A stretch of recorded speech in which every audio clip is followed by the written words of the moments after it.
We are the saints. We are the saints. In paradise. In paradise. Sitting on a cloud to be precise. Playing out. The Saints in Paradise. Cloud 4. Excuse me, I have to take me, I can't read with my glasses on this, so silly, isn't it? Right, Cloud 4. Murgatroyd the moth looked terrible as Carly Cockroach mopped his brow with a bead of water. How you feeling now? Carly asked his friends. I feel terrible, replied Murgatroyd. I feel like committing insecticide. What happened? You fell in a pool of beer, Carly explained. You fell in head first, so it must have gone straight to your head. Murgatroyd was still confused. But why did I suddenly fall down like that? Because the music stopped. Remember? The gangsters came in and raided the place. Oh yes, of course, I remember now, Murgatroyd recalled with a frown. There was some sort of explosion, wasn't there? That's right, Carly agreed.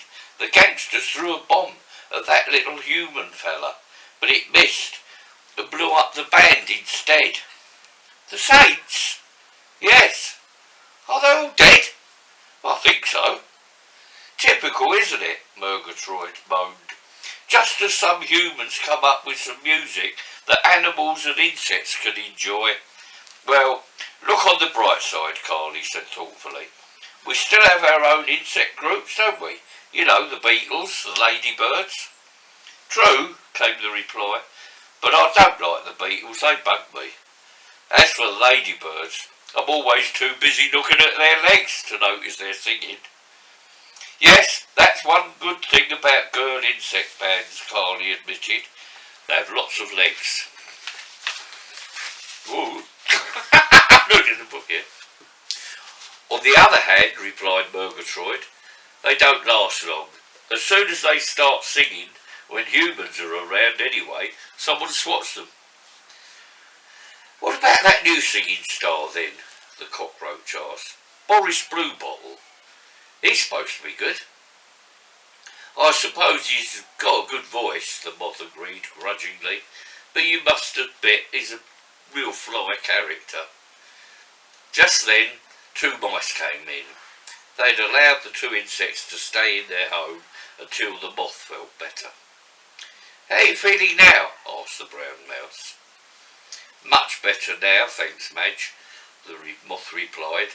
Thanks for all your help. Don't mention it, Madge told them. I remember the time when Midge fell into the whole barrel of beer. We were living in a semi-detached mouse hole in a brewery at the time. Yes, recalled Midge, the grey mouse. I really thought I was a goner. Madge actually saved my life. Really? Gasped Murgatroyd. Well, I suppose I did, Madge admitted coyly. I gave him mouse-to-mouse resuscitation. Yeah, this is all very interesting, but Carly Muth wanted to get back to business. Any more news about the raid? He asked. We found out the crooks' hideout, Midge told them. Willie Wasp followed them there, and then made a beeline straight back to headquarters. Headquarters? Asked Murgatroyd. What's this all about headquarters? But of course you don't know about the operation, do you? Midge stated. We've decided to try and help all those people that were robbed.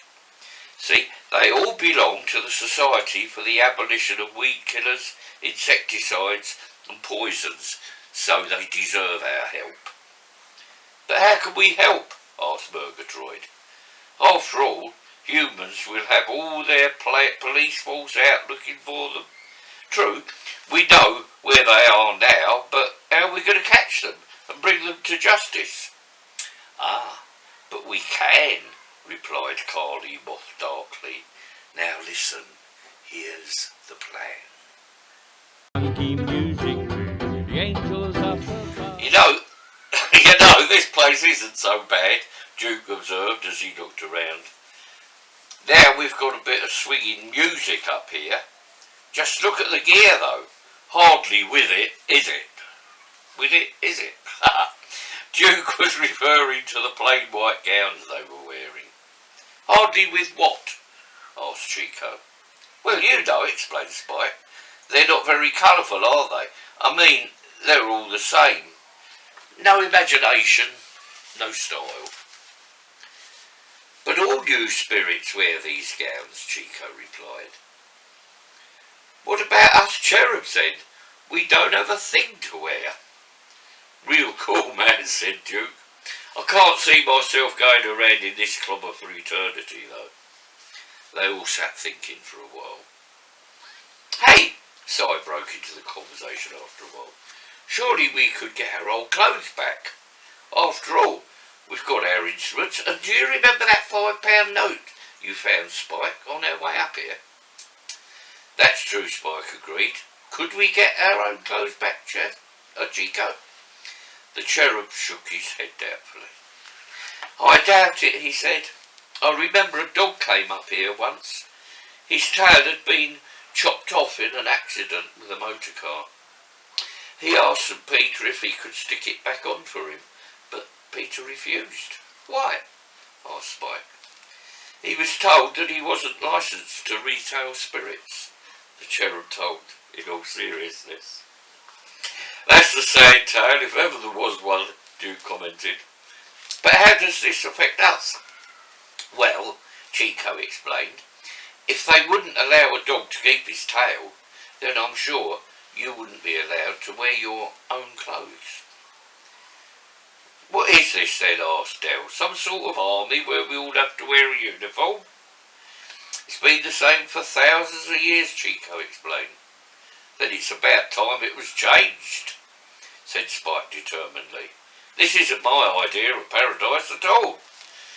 Chico just shrugged his little shoulders. Where do you think our clothes are? I sighed. On Earth, I expect, suggested Chico. Could we go and get them? Asked Spike excitedly. Yeah, Des put in. Then I could go and see my mum. Let her know I'm all right. I doubt if you would get permission, Chico told them. In fact, I'm pretty sure you wouldn't. Couldn't we just sneak out? Duke suggested mischievously. You wouldn't get past the gates, Chico warned them. Even if you did, you'd have to fight the upward draft. Then you'd have to get back through the gate. It's an impossible task, I'm afraid. They all sat deep in thought again. Perhaps we could make our own clothes, Pete suggested. My mum could, suggested Des. What are we going to make them out of? Asked Spike. I doubt if we can get the right type of material here. Chico shook his head. That's immaterial, Duke quipped. We've already got the cloth in these nightshirts. We can customise them. The thing is, how are we going to alter them and colour them up a bit? No dyes, only deads, Spike commented. Chico shook his head again. No sewing materials? Asked Duke. He was getting a little needled at Chico's negative attitude. Chico shook his head. Duke shook Chico. Surely there must be some way, Duke protested. This is turning out to be a real dead and alive hole. Well, dead anyway, Spike corrected him. Don't blame me, Chico defended himself. I didn't make the rules. Then who did? The Duke commented. That Peter fellow? No, Chico replied. I suppose the Global Operations Director did. So how can we get to see GOD? Asked Duke. Well, firstly, you make out a form P1001 and hand it to me. I then take it to your patron saint. If he accepts it, then you get an interview. Then you have to make out a form P1002. The patron saint takes this to Peter. He will give you an interview. If you pass the interview, then you have to make out the form 1003. Then this is passed on to the lawyer. Chico paused. What then? Asked Del excitedly. He'll probably tear it up, Chico told them.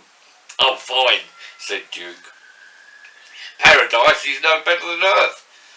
That was a waste of time, wasn't it? Who exactly is this lawyer bloke then? Asked Spike. He's the spirit who looks for faults in you all. He then presents them at your trial. He's not a bad spirit, really. It's just his job. Is it his job to tear up bits of paper? Duke asked. Not bits of paper, Chico corrected him. The forms are made of... Cloud, though, finished his sentence in one voice. Chico nodded his head, and they all sat thinking again. Would you like to see the gardens? Chico said at last. Gardens? What gardens? Asked Spike. My mum likes gardens, Des told them. The gardens of paradise, of course, Chico told them. Some paradisians are allowed in there. Well, I suppose it's better than just sitting around here thinking, Duke reasoned. We might even get some inspiration. Off they set to see the gardens of paradise. Behind a big black cloud, however, still watching them, was the lawyer. Spreading happiness and peace and love. Two mice did the Charleston, and a cockroach sang a song, as the band played jazz rock music all night long. Everyone was happy, nothing could go wrong, till a bunch of nasty gangsters threw a bomb. We are the saints, in paradise, sitting on a cloud to be precise, playing our funky music.